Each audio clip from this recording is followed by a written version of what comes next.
Alfie, do we have another listener question, sir? Yes, we do. All right. This is from Janet in San Diego, California. Okay, sounds good. I like those calls from San Diego. Janet says, we're looking to move to Atlanta and move our property investments from San Diego to Atlanta. Can we get a 7% CAP rate in Atlanta?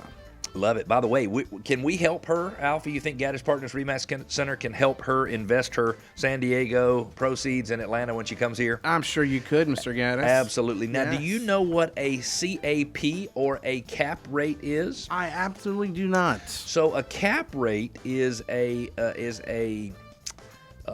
measurement of your return on investment that is typically for commercial real estate transactions. And it's really, a cap rate is an abbreviation for a capitalization rate. And people use it two different ways.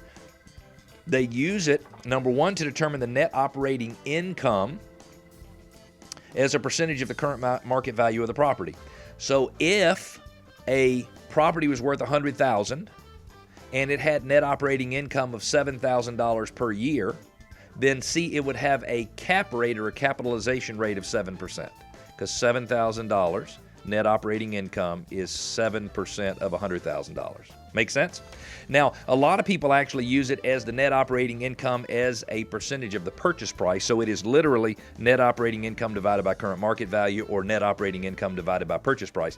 With the lady who's moving from San Diego, Janet, right? I believe Janet, it would be the net operating income as a percentage, or the net operating income divided by the purchase price, because she doesn't have current market value of the property because she doesn't own it yet.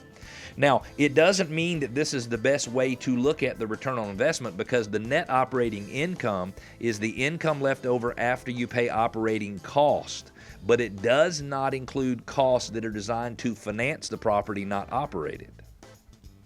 So if you have $7,000 in net operating income and it costs you $8,000 to cover the financing burden of the property, then you have a net operating income, you have a net loss of $1,000.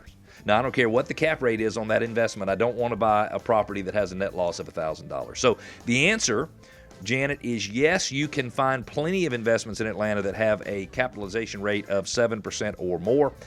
But for all of you who are out there listening, I think you need to look at many other returns as well. And when I buy investment property or investment real estate, rental real estate, I look at the cash on cash return. What is the level of cash that is returned to me based on the amount of cash that I have to put in the property?